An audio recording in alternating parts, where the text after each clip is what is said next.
अस्सलाम वालेकुम स्टूडेंट्स।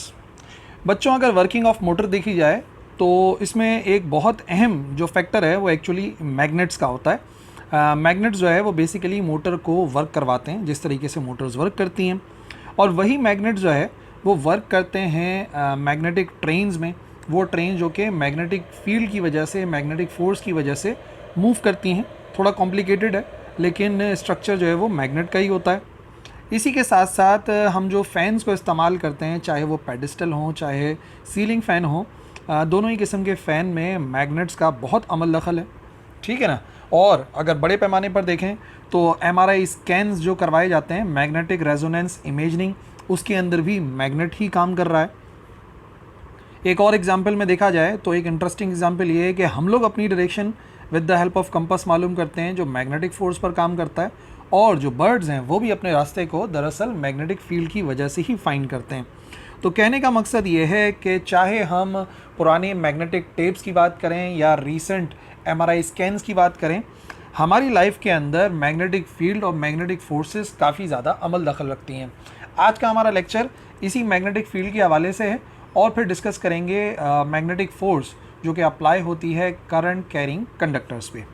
तो स्टार्ट करते हैं ये समझने से कि मैग्नेटिक फील्ड किसे कहते हैं।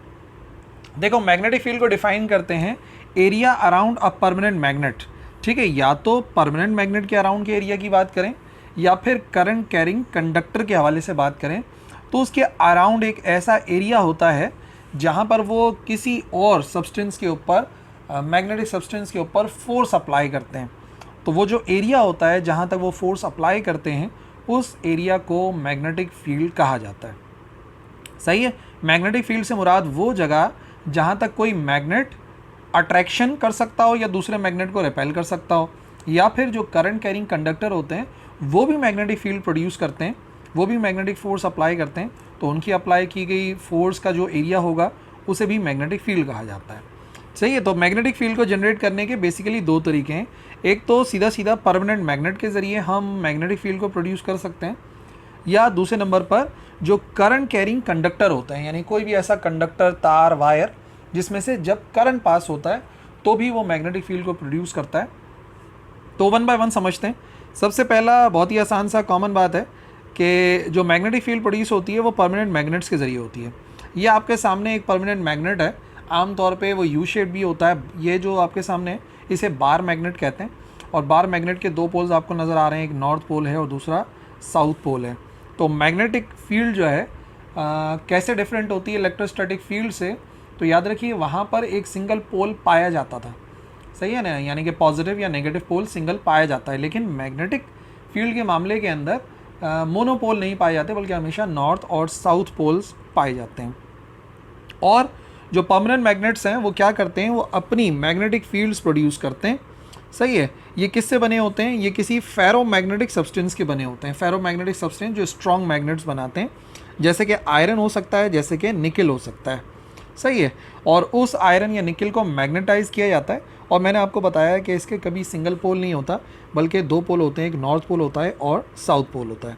और अगर इस मैग्नेटिक फील्ड की बात की जाए तो ये जो मैग्नेटिक लाइंस ऑफ फोर्सेस होती हैं ये नॉर्थ से साउथ की तरफ मूव करती हैं, सही है। अगर हम कंपास को रखेंगे तो हम देखेंगे कि कंपास जो है वो पॉइंट आउट करेगा तो मैग्नेटिक फील्ड हमेशा अवे फ्रॉम द नॉर्थ जाती हैं और टूवर्ड्स साउथ जाती हैं।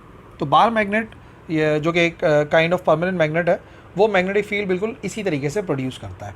यानी कि अगर इस मैग्नेटिक फील्ड की मौजूदगी में यहाँ पर कोई आयरन का पीस लेकर आया जाएगा तो यकीनन ये इसे क्या करेगा, अट्रैक्ट करेगा। तो जिस फोर्स से अट्रैक्ट करेगा उसी फोर्स को मैंने बोला है वो मैग्नेटिक फोर्स कहलाती है। और ये जो एरिया है, ये जो रीजन आपको नज़र आ रहा है, इस रीजन को कहते हैं मैग्नेटिक फील्ड, ठीक है जी। और दूसरा जो मैंने बताया कि जो करंट कैरिंग कंडक्टर होते हैं, यानी किसी भी तार से अगर करंट गुजर रहा होता है तो उसे करंट कैरिंग कंडक्टर कहते हैं, वो भी अपने अराउंड जो है मैग्नेटिक फील्ड को प्रोड्यूस करता है। यानी कि अगर मैग्नेटिक सब्सटेंस उस तार के करीब आते हैं तो वो उसको भी अट्रैक्ट या रिपेल करता है।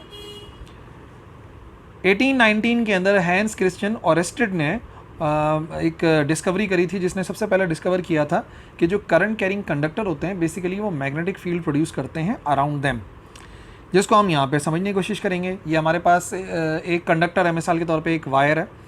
इस वायर को मैंने एक बैटरी के साथ जोड़ दिया। ये बैटरी का पॉजिटिव टर्मिनल है, ये बैटरी का नेगेटिव टर्मिनल है।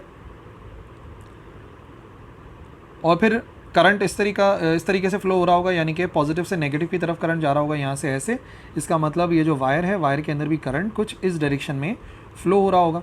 ये हो गई फ्लो ऑफ करंट की डायरेक्शन।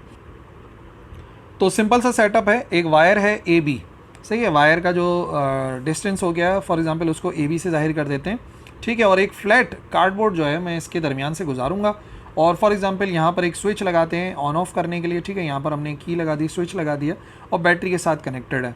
तो जैसे ही हम स्विच को ऑन करेंगे तो हम नतीजे में देखेंगे कि करंट फ्लो होगा उसी डायरेक्शन में जिस डायरेक्शन मैंने आपको शो करा था, और जो मैग्नेटिक फील्ड है वो इस तार के अराउंड प्रोड्यूस होगी। कहाँ प्रोड्यूस होगी? वो एक कार्डबोर्ड को यहाँ पे इमेजिन करते हैं कि हमने इसमें से गुजारा हुआ है, इस तरीके से कार्डबोर्ड को गुजारा हुआ है। तो आप देखेंगे जो मैग्नेटिक फील्ड प्रोड्यूस होगी अराउंड द वायर वो कुछ इस शक्ल की प्रोड्यूस होगी। यानी कि अगर इस कार्डबोर्ड के ऊपर हम जो है वो कुछ आयरन फिलिंग्स को, छोटे छोटे आयरन के टुकड़ों को डाल दें तो वो इस पैटर्न के अंदर अरेंज हो जाएंगे। तो इसका मतलब साबित ये हुआ कि जब भी किसी तार से करंट गुजरता है तो वो अपने अराउंड एक मैग्नेटिक फील्ड बनाता है। वो सिर्फ यहाँ पर नहीं होगी, सही ना, कार्डबोर्ड तो आपको समझाने के लिए बताया, वो यहाँ पर हर जगह पर होगी इस तरीके से तार के अराउंड, ठीक है ना। इस तरीके से तार के अराउंड प्रोड्यूस हो रही होगी, पूरे उस तार के अराउंड जिससे करंट पास हो रहा होगा, ठीक है। और अपनी अंडरस्टैंडिंग के लिए एक काम और करके देखते हैं। अगर मैं डायरेक्शन ऑफ करंट को चेंज कर देता हूँ, यानी कि बैटरी के पॉजिटिव को नेगेटिव से रिप्लेस कर देता हूँ, तो हम देखेंगे जो मैग्नेटिक फील्ड है वो भी एक्चुअली रिवर्स हो जाती है। इसमें आप देखो कि अभी जो है वो पॉजिटिव से नेगेटिव की तरफ करंट पास हो रहा है, तो ये आपको फ्लो नज़र आ रहा है। अब समझना क्या है? समझना ये है कि भाई हमें कैसे पता चला कि दोनों केसेस के अंदर डिफरेंस क्यों आया। देखो इस केस के अंदर अगर आप देखेंगे तो आपको डिफरेंस नज़र आएगा, यहाँ पर अलग मैग्नेटिक फील्ड प्रोड्यूस हो रही है, ठीक है। और जब आप दूसरी वाली फिगर को देखेंगे तो आप देखेंगे इसके अंदर अपोजिट डायरेक्शन के अंदर करंट फ्लो कर रहा है। मतलब वहाँ पर अगर एंटी क्लॉकवाइज था तो यहाँ पे जो करंट मैग्नेटिक फील्ड है वो एक्चुअली कैसे है, वो क्लॉकवाइज है, क्योंकि हमने बैटरी की डायरेक्शन को चेंज कर दिया। पहले करंट ऐसे फ्लो कर रहा था, अब करंट ऐसे फ्लो कर रहा है। तो लेकिन अब पता कैसे चलेगा भाई कि करंट जिस डायरेक्शन में है तो मैग्नेटिक फील्ड कैसे मालूम करेंगे? तो उसका इलाज है हमारे पास राइट हैंड रूल, ठीक है ना। अल्लाह का शुक्र है हम सबके पास राइट हैंड मौजूद है, तो अच्छा है कि एक रूल ऐसा कर लें जो कि हमारे पास ऑलरेडी मौजूद है। राइट हैंड को इस्तेमाल करके हम मालूम कर सकते हैं कि अगर करंट की डायरेक्शन हमें पता है तो मैग्नेटिक फील्ड की डायरेक्शन क्या होगी। अच्छा जी, ऑब्जर्वेशन ये बताती हैं कि जो मैग्नेटिक फील्ड प्रोड्यूस होती है करंट की वजह से वो राइट हैंड रूल को फॉलो करती है। इस रूल के मुताबिक अगर आप करंट कैरिंग कंडक्टर को, वायर को ऐसा सपोज कर लें कि आपने अपने राइट हैंड में पकड़ा हुआ है, सही है, और जो आपका थंब है यानी कि अंगूठा है वो करंट की डायरेक्शन के अंदर आपने कर लिया, ठीक है, तो जो कर्ल होगा आपकी फिंगर्स का वो बताएगा direction of magnetic field. Right hand rule के मुताबिक आप ऐसा कंसिडर करें कि जो तार है जिससे करंट गुजर रहा है उसको अपने राइट हैंड के अंदर आपने पकड़ा, राइट हैंड में, नॉट लेफ्ट हैंड, तो राइट हैंड में पकड़ा और अंगूठा उस तरफ रखा जिस तरफ करंट फ्लो कर रहा है। तो जो आपकी उंगलियां मुड़ रही होंगी वो ऑटोमेटिकली मैग्नेटिक फील्ड की डायरेक्शन को जाहिर करेंगी। और अगर आप करंट की डायरेक्शन को रिवर्स करते हैं तो नतीजे में आप देखेंगे जो अंगूठा है वो भी आप चेंज करोगे उसकी डायरेक्शन, तो जो मैग्नेटिक फील्ड है उसकी डायरेक्शन भी चेंज हो जाएगी, जैसे कि अभी पिछले वाले केस के अंदर एंटी क्लॉकवाइज से क्लॉकवाइज हो गई थी। तो राइट हैंड रूल इस किस्म का है। देखो ये मिसाली तौर पे तार था ना जिसमें करंट ऊपर की तरफ जा रहा है, तो आपने क्या करा, आपने कंसिडर करा कि जैसे आप इस वायर को अपने हाथ में पकड़े हुए हैं, इस तरीके से आपने वायर को पकड़ा हुआ है और क्योंकि करंट ऊपर की तरफ जा रहा है तो आपने अपने अंगूठे को भी ऊपर की तरफ रखा, तो ऑटोमेटिकली मैग्नेट, ये जो आपकी फिंगर्स गोल गोल घूम रही हैं, इन्होंने बता दिया कि डायरेक्शन ऑफ मैग्नेटिक फील्ड कुछ इस तरीके से होगी, यानी कि इस डायरेक्शन में होगी। और ये जो डायरेक्शन है आप इसे देख सकते हो, इस तरीके से मूव कर रहा है तो इसे बोलेंगे ये एंटी क्लॉकवाइज डायरेक्शन है, ठीक है। और अगर यही करंट नीचे की तरफ मूव करता तो आप जब इसको पकड़ते अपने हाथ से तो आपका अंगूठा नीचे की तरफ होता, ठीक है। अगर करंट ऐसे फ्लो कर रहा है तो अब जो मैग्नेटिक फील्ड है बनेगी तो इसके अराउंड ही, लेकिन अब जो उसकी डायरेक्शन है वो हो जाएगी क्लॉकवाइज, सही है भाई। तो हर परमानेंट मैग्नेट के अराउंड मैग्नेटिक फील्ड बनती है, वो तो बात सबको पता है। और दूसरी बात ये कि जो करंट कैरिंग कंडक्टर होता है उसके अराउंड भी मैग्नेटिक फील्ड बनती है, और उस मैग्नेटिक फील्ड की डायरेक्शन को मालूम करने का तरीक़ेकार राइट हैंड रूल है कि कंसिडर कर लो जिस तार से करंट गुजर रहा है उसको अपने राइट हैंड में पकड़ा हुआ है और अंगूठा उस तरफ किया हुआ है जिस तरफ करंट फ्लो कर रहा है, तो फिंगर्स का कर्ल करना ऑटोमेटिकली आपको बताएगा कि जो मैग्नेटिक फील्ड है वो किस सिमत या डायरेक्शन में है, सही है भाई। तो मैग्नेटिक फील्ड का चैप्टर क्लोज हुआ। अब आपको एक और बात जो समझानी थी कि मैग्नेटिक फोर्स जो कि मैग्नेटिक फील्ड की वजह से होती है, बेसिकली करंट कैरिंग कंडक्टर के ऊपर, सही ना। अगर किसी कंडक्टर से करंट पास होता है मैग्नेटिक फील्ड की मौजूदगी में, तो उस पर भी फोर्स अप्लाई होती है, उसे कहते हैं magnetic force on a current carrying conductor.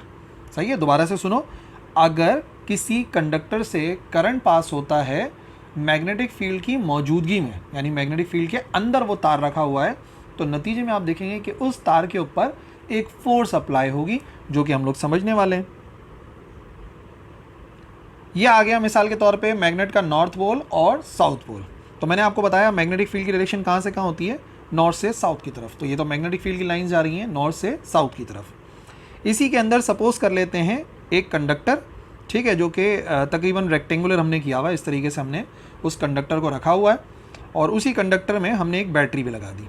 तो अब आपको मालूम है कि करंट कहाँ से कहाँ फ्लो करेगा, करंट फ्लो करता है फ्रॉम पॉजिटिव टू नेगेटिव।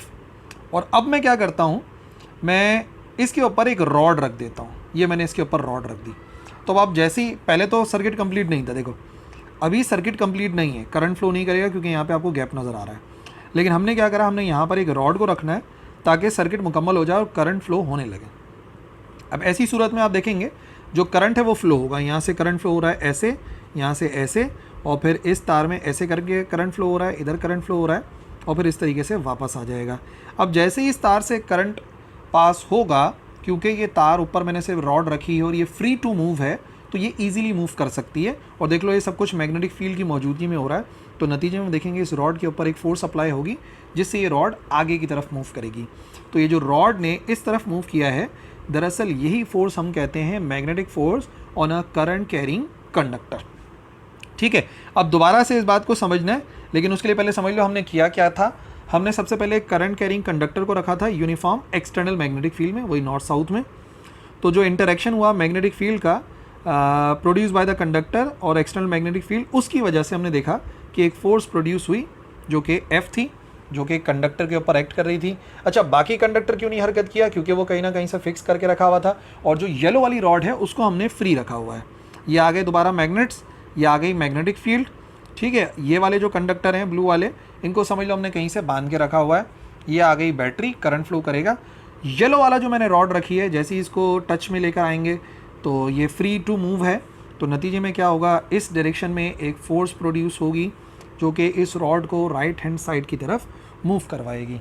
तो ये बात आप याद कर लो बच्चों कि जब भी करंट की मौजूदगी, मैग्नेटिक फील्ड की मौजूदगी में किसी तार से, किसी कंडक्टर से करंट पास होता है, तो ऑटोमेटिकली उसके ऊपर एक फोर्स अप्लाई होती है, जिसे कहते हैं magnetic force on a current carrying conductor. ठीक है, एक और एग्जांपल देखते हैं। एक वर्टिकल वायर को हमने बांध दिया दो सिरों से, सही है, और मैग्नेट मौजूद है, वहाँ पे मैग्नेटिक फील्ड भी मौजूद है, और वो मैग्नेट के दरमियान में जो गैप है ना, उससे हमने गुजारा हुआ है। अच्छा जी, जो एक्सटर्नल मैग्नेट है वो जनरेट करेगा यूनिफॉर्म मैग्नेटिक फील्ड, जो कि पेज के अंदर की तरफ जा रही होगी। देखो थोड़ा सा 3D आपको समझना पड़ेगा। आपकी अभी जो मोबाइल की स्क्रीन है या कंप्यूटर की स्क्रीन है, जिसके ऊपर भी आप वीडियो को देख रहे हो, समझ लो उससे अंदर की तरफ मैग्नेटिक फील्ड जा रही है, यानी कि आपसे निकलते हुए स्क्रीन के अंदर की तरफ मैग्नेटिक फील्ड जा रही है, और जो करंट फ्लो कर रहा है वो अपवर्ड फ्लो कर रहा है वायर के थ्रू। तो आप देखेंगे कि जो वायर है वो लेफ़्ट साइड के ऊपर डिफ्लेक्ट हो जाएगा। ठीक है, इस तरीके से समझो। देखो ये कोई भी फिक्स्ड पॉइंट हो गए, यहाँ पे मैंने एक तार को दो सिरों से यहाँ से बांध दिया टाइट करके, और करंट ऊपर की तरफ मूव करवा रहा हूँ, जैसे कि यहाँ पे लिखा हुआ भी था, सही है। और जो मैग्नेटिक फील्ड है वो अंदर की तरफ जा रही है। देखो मैग्नेटिक फील्ड के दो सिंबल होते हैं, एक तो अगर मैग्नेटिक फील्ड क्रॉस से शो कर रही हो ना, तो आप याद रखिएगा ये होता है इन टू द पेज, ये पेज के अंदर जा रहा होता है, या वाइट बोर्ड पे देखोगे तो वाइट बोर्ड के अंदर जा रहा है, या अगर आप अभी स्क्रीन पे देख रहे हो तो स्क्रीन के अंदर की तरफ जा रहा है। और अगर आप कहीं पे मैग्नेटिक फील्ड को इन फॉर्म ऑफ डॉट देखें, तो डॉट का मतलब होता है आउट ऑफ द पेज, यानी कि वो पेज से बाहर की तरफ आता है, या वाइट बोर्ड से बाहर की तरफ आ रही होगी, या फिलहाल स्क्रीन से बाहर की तरफ। अब जाहिर सी बात है जेड एक्सिस बना तो नहीं सकते ना, तो सपोज करने के लिए ऐसे बनाते हैं। तो देखो अब जो मैग्नेटिक फील्ड है वो स्क्रीन से अंदर की तरफ जा रही है, करंट ऊपर की तरफ फ्लो कर रहा है। नतीजे में जैसे ही ये आपस में इंटरेक्शन करेंगे, आप देखेंगे तार इस तरफ पेंड हो जाएगा। तो करंट अब भी ऊपर की तरफ ही जा रहा था, लेकिन मैग्नेटिक फील्ड के साथ कॉन्टैक्ट में आने की वजह से ये लेफ्ट साइड पे मूव कर गया। ये भी due to magnetic force on a current carrying conductor है। और अगर हम डायरेक्शन को चेंज कर देते हैं, रिवर्स कर देते हैं डायरेक्शन को, सेम वही चीज़ें, लेकिन इस मरतबा जो करंट है वो नीचे की तरफ फ्लो करेगा, पहले ऊपर की तरफ फ्लो कर रहा था। और वही magnetic field into the page है, तो इस मर्तबा जो डिफ्लेक्शन होगी वो राइट साइड पर होगी, क्योंकि करंट जो है वो अब ऊपर से नीचे की तरफ आ रहा है। सही है भाई। तो इसका मतलब फोर्स तो अप्लाई होती है जब भी मैग्नेटिक फील्ड की मौजूदगी में किसी तार से करंट पास होता है। ठीक है, पर किन फैक्टर्स पे डिपेंड करता है?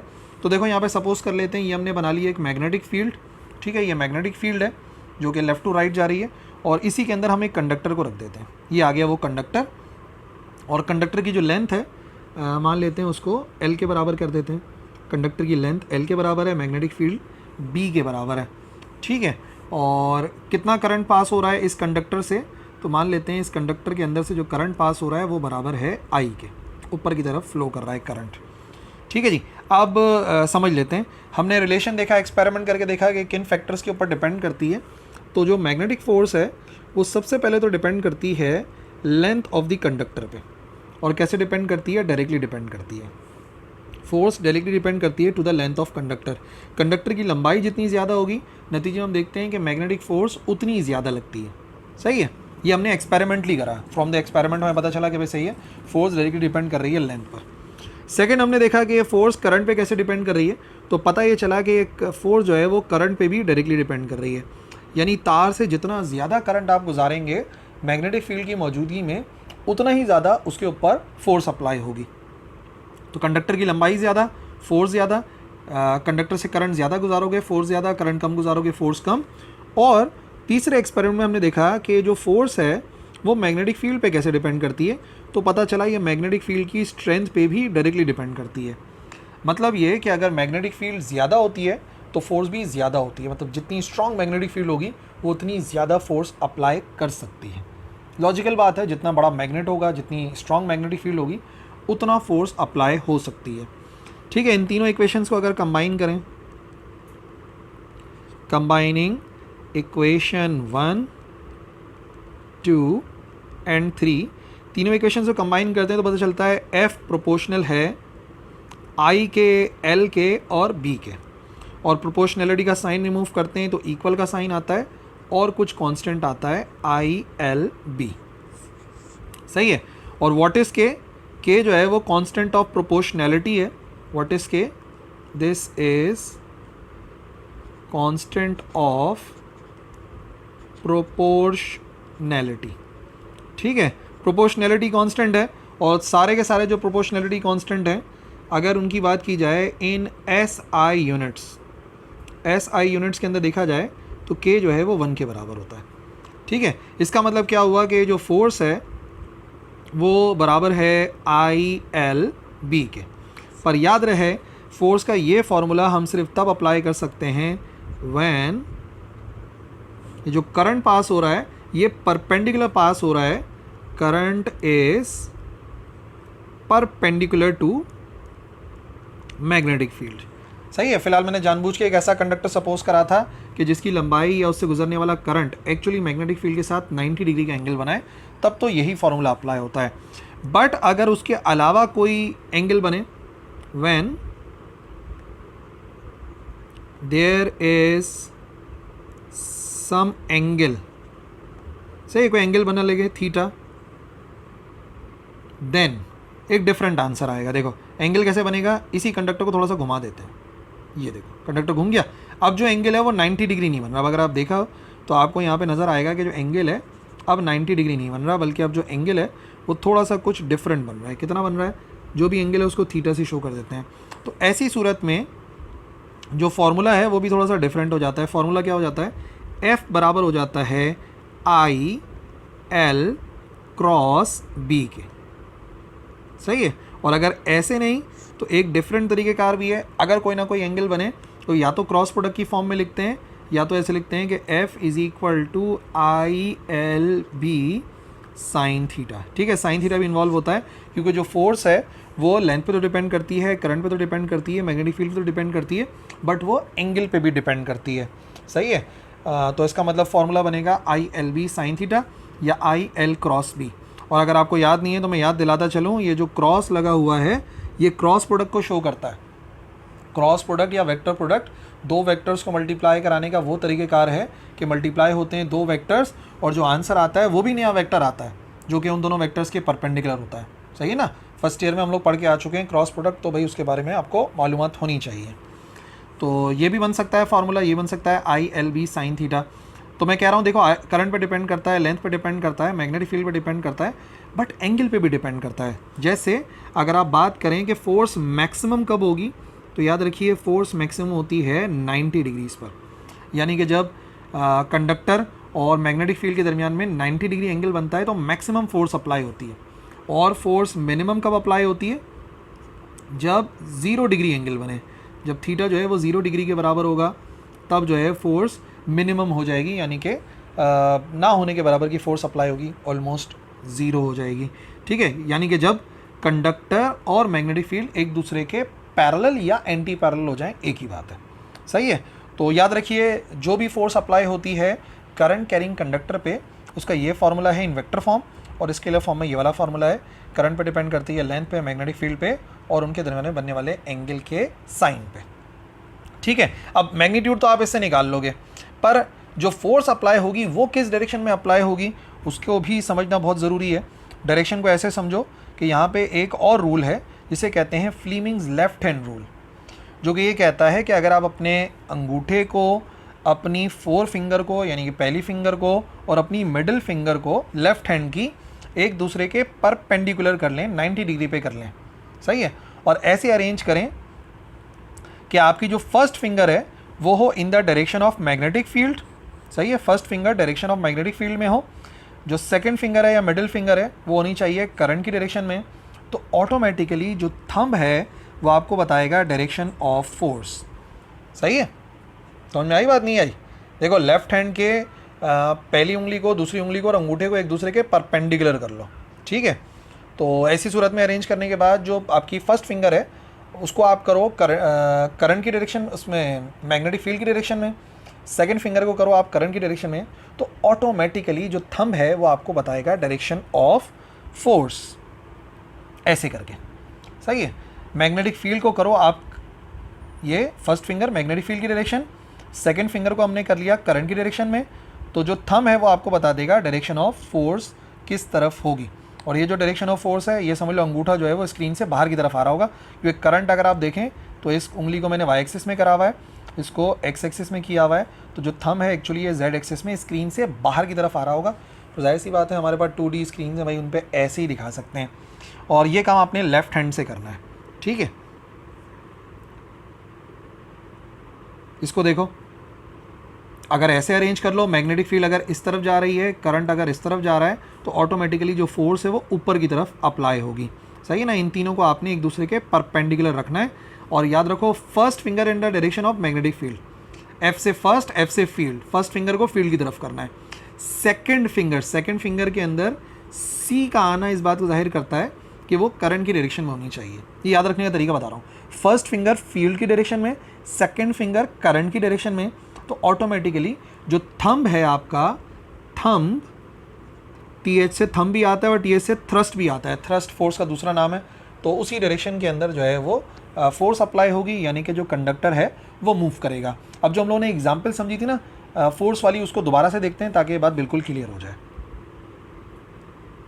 देखो ये वाली देखी थी ना हमने, ये आ गया मैग्नेटिक फील्ड। मैग्नेटिक फील्ड किस तरफ है? मैग्नेटिक फील्ड है ऊपर की तरफ ना, नॉर्थ से साउथ की तरफ। ये दोबारा आपको नज़र आ जाएगी, ये आ गई मैग्नेटिक फील्ड, ठीक है, जो कि वाई एक्सिस के अंदर है, यानी कि आपने अपनी फर्स्ट फिंगर को ऊपर की तरफ करना है और सेकंड फिंगर को अरेंज करना है करंट की डायरेक्शन में। सही है, ये आ गए हमारे पास वही वायर्स, और जो करंट फ्लो होगा वो कहाँ से कहाँ फ्लो होगा? पॉजिटिव से नेगेटिव की तरफ करंट इस तरीके से फ्लो होगा। सही है, यानी कि जो करंट है वो अंदर की तरफ जा रहा होगा, स्क्रीन से अंदर की तरफ ना, तो जो करंट है वो जा रहा है जेड एक्सिस में। मैग्नेटिक फील्ड आ गई वाई एक्सिस में, करंट आ गया जेड एक्सिस में, तो इसका मतलब फोर्स अप्लाई होनी चाहिए तीसरे एक्सिस के अंदर। ऑटोमेटिकली आपका थंब जो है वो इसी तरफ आ जाएगा एक्स एक्सिस की तरफ, और नतीजे में जो फोर्स अप्लाई होगी वो एक्चुअली एक्स एक्सिस की तरफ ही होगी। ठीक है जी, सो आई होप समझ में आ गया होगा मैग्नेटिक फील्ड और जो force on a current carrying conductor का टॉपिक हमने समझा। कोई क्यूरी बाकी है, कोई सवाल बाकी है तो कमेंट सेक्शन के अंदर लिख देना, ज़रूर रिप्लाई करूँगा। That's all for this lecture. अल्लाह हाफिज़।